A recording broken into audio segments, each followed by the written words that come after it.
De cijfers liegen er net om. De Aroene Treijenmannen is er in Friesland 400 keer inbrutsen.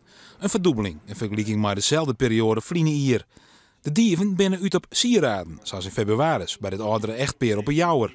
Ik vind dat verschrikkelijk dat je niet tot huis was.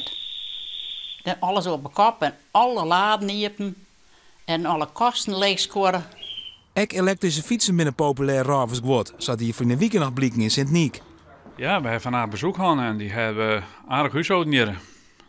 34 fietsen samen in nachtvoort.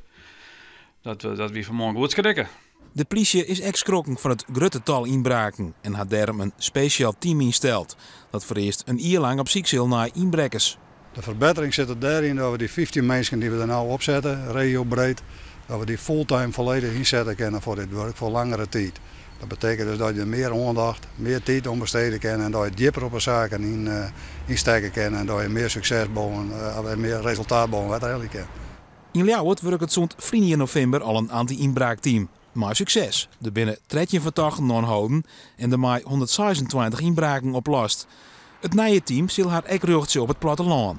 En voor inbrekers nieuwsgierig werkterrein. Omdat mensen daar vaak nog wat meer vertrouwd zijn, maar qua wat meer vertrouwen. En soms de dwarren hier misschien wat minder scherp zijn op goed hangen, sluitwerk en dat soort dingen. Dan willen ze een laptop hier misschien op de tafel en dan nemen de band naar school brengen, dat soort dingen. Dat komen we wel in. Mensen zijn er nog wat minder attent op, met name op het platteland. Het doel van het team is om 30% van de inbraken op te lossen. Dat percentage laat in heel Friesland nou nog op 20%.